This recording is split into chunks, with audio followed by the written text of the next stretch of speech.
계획을 세운다는 것부터 너무 기특한 거죠. 아니, 기특하지 않아요? 안녕하세요. 오늘은 제가 지난번에 찍었던 ENTJ 영상과 관련해서 계획에 대한 얘기를 해보려고 해요. 사실 계획을 이렇게 쭉 짠다고 해도 이걸 100% 달성하기가 정말 어려워요.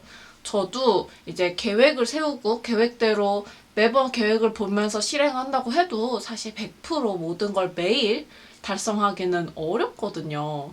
그렇다고 이 계획들을 실행하지 못했을 때 매번 스트레스를 받으면 너무 힘들잖아요. 그래서 오늘은 계획들을 다 달성하지 못했을 때 하는 생각과 방법들에 대해서 얘기를 해보려고 해요.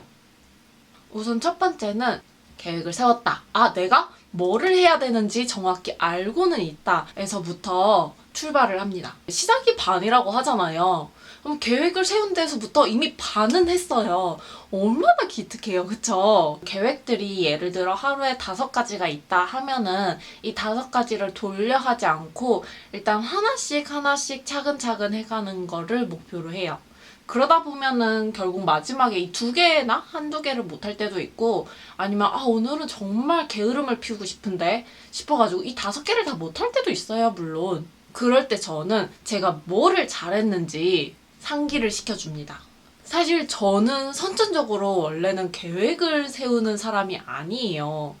그러다 보니까 이 계획을 세운다는 것부터 너무 기특한 거죠. 아니, 기특하지 않아요? 계획을 세우는데도 시간이 들고 내 생각과 내 노력이 들어가요. 그러면 이 계획을 세웠다는 것부터 너무 칭찬하고 들어갈 일이잖아요. 그리고 두 번째는 자기가 하루에 얼마나 달성할 수 있는지를 알아가는 게 필요하다는 거예요.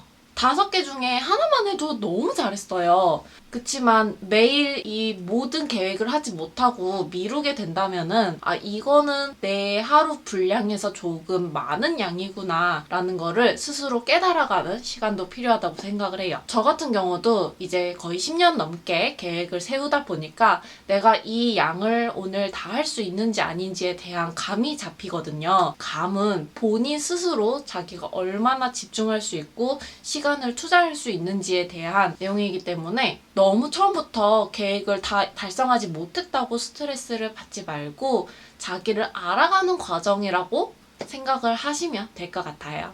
이제 다 달성하지 못한 계획에 대해서는 2가지로 나뉘어요. 저도 이제 정말 시험을 봐야 되고 외워야 될 때가 있다 보니까 암기용으로 시험 공부용으로 두는 계획이 있고 그리고 일상생활 공부용으로 두는 계획 방법이 있거든요. 일단 첫 번째로 이 시험 공부용 계획을 말씀을 드리면은 저는 시험 공부나 뭔가 공부를 해야 될 때는 저는 일주일 계획 중에 금요일 정도는 하루를 비워두고 매일매일 하루 계획을 세울 때도 24시간을 꽉 채우지는 않아요. 토요일부터 목요일까지 제가 다 하지 못한 계획들은 금요일로 옮겨주면은 이 금요일은 비어 있었기 때문에 금요일에 공부를 할 수 있는 내용들이 생기고 금요일 시간을 활용을 할 수 있게 돼요. 계획을 조금씩 채워가다 보면은 내가 하루에 이만큼의 계획을 달성할 수 있구나, 이거는 다 할 수 있구나 라는 거를 알아가다 보니까 하루 계획을 세울 때도 본인이 어느 정도를 했을 때 부담도 없고 만족을 할 수 있는지 감이 잡히거든요. 물론 이 하루 양을 다 채우지 못할 때도 있어요. 오늘 정말 게으르고 싶은데, 오늘 나가서 놀고 싶은데 하다 보면은 당연히 이 계획은 100% 달성하지 못해요.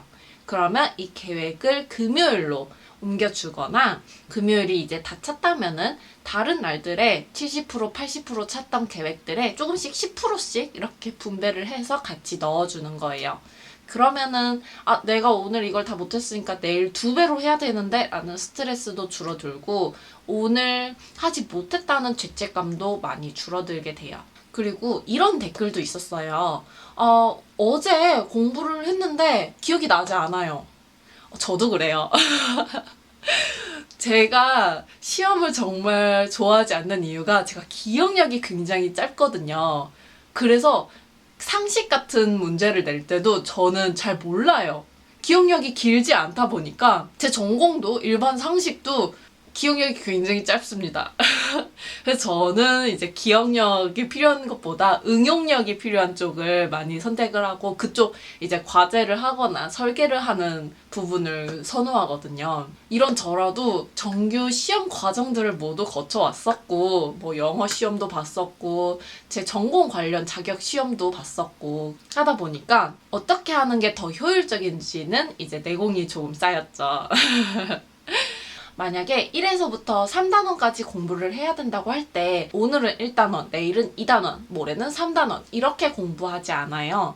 대신에 오늘 1단원을 하고 내일 1단원을 한번 쑥 훑어준 다음에 2단원을 공부를 하고 그 다음날 3단원을 공부를 하고 그리고 그 다음날 1단원, 2단원, 3단원을 다시 한번 쭉 복습을 해줍니다. 그리고 저는 복습을 자주 하는 편이었어요. 이 복습도 사실 계속 하다 보면 지루하잖아요. 한번 이 한 단원을 훑고 나면은 이 단원을 다시 세밀하게 보는 게 아니라 1에서부터 3단원을 한번 쭉 읽고 다시 또 쭉 읽고 이렇게 총 전체에 대한 복습을 많이 했어요. 어제 공부했는데 라는 생각은 접고 1단원에 뭐가 있고 내가 뭐를 기억하고 있는지를 조금 더 중점을 두는 편이에요. 그래서 마지막에는 스스로 목차 정도 적을 수 있고 그 내용에 어떤 내용들이 들어가는지에 대해서 그 부분을 외우려고 노력을 하거든요. 틀을 잡는 거에 대해서 모든 분야에서 이 틀잡기를 사용을 하실 수 있을 거예요. 그러니까 너무 내가 어제는 이 계획을 세웠고 어제 이걸 했는데 라는 생각으로 너무 스트레스 받지 마시고 계획을 세웠네? 나 너무 기특해. 근데 내가 일을 했네? 더 기특해. 그리고 이걸 다 못했네? 그럼 내일 내가 하면 되지 라는 생각으로 넘겨주고 공부한 내용을 기억하기 위해서 계획을 세우기보다는 실질적으로 이걸 외우기 위해서 내가 어떤 방법이 필요할지 어떤 방법이 나한테 필요한지 계획과는 조금 떨어뜨려 놓고 생각을 하시는 게 나을 거예요. 왜냐면 어제는 이걸 했는데 기억이 안 나. 근데 나는 오늘 이거 해야 되는데 내일은 저거 해야 되는데 라고 생각을 하시면은 스트레스를 받으실 게 너무 눈에 뻔하거든요. 그러니까 자기가 하루하루 어떤 양만큼을 할 수 있는지 알아가고 거기서 60%, 70% 정도만 채워준 후에 이전에 달성하지 못했던 계획들을 가지고 와서 해주면 돼요. 그리고 시험용이 아닌 하루 일과 공부나 하루 일과 계획에서 달성하지 못했다면은 그냥 그 하루는 그걸 못한 날이 될 뿐이에요. 이거를 미뤄서 오늘 이걸 못했으니까 내일 2배로 해야지 라면은 본인에게 부담감으로 그게 올 게 분명하거든요. 저 같은 경우에도 지난 계획에서 하루에 책도 읽을 거고요. 라디오도 들을 거예요. 라고 했지만 오늘 못했다고 해서 내일 2배로 책을 읽고 2배로 라디오를 들으면은 점점 이게 부담이 돼서 이 계획을 달성하기 싫어지거든요. 그러니까 오늘 못했다면 그냥 오늘은 10% 정도 달성을 했구나 라고 본인에게 칭찬을 해주고 내일은 내일의 새로운 날을 만들어가면 되는 거예요. 그래서 저는 이전에 제가 어느 정도 달성하는지 만족감을 늘리기 위해서 오늘 몇 프로 정도 달성을 했네 라고 퍼센테이지를 항상 위에 달아뒀어요. 그러다 보면 뭐 0%인 날도 있고 5%인 날도 있고 10%인 날도 있지만 그 안에서도 뭐 80%, 90%, 100%인 날들도 있거든요. 그렇게 채워가다 보면은 본인이 하루 달성할 수 있는 계획의 양을 알게 되고 본인에게도 내가 이만큼 했어 라고 칭찬을 해줄 수 있는 계기가 돼요. 계획을 세우거나 계획을 지켜나가는데 너무 스트레스를 받지 말고 어떻게 하면 내가 스트레스를 받지 않고 이거를 즐길 수 있을까? 라는 방법으로 본인만의 생각도 잡아가시면 좋을 것 같아요. 오늘은 이제 저희가 계획을 세운 이후에 어떤 마음으로 어떤 계획을 변형해 가는지에 대해서 얘기를 해봤는데요. 도움이 되셨으면 좋겠고요. 그러면 우리는 다음 영상에서 또 만나요. 안녕!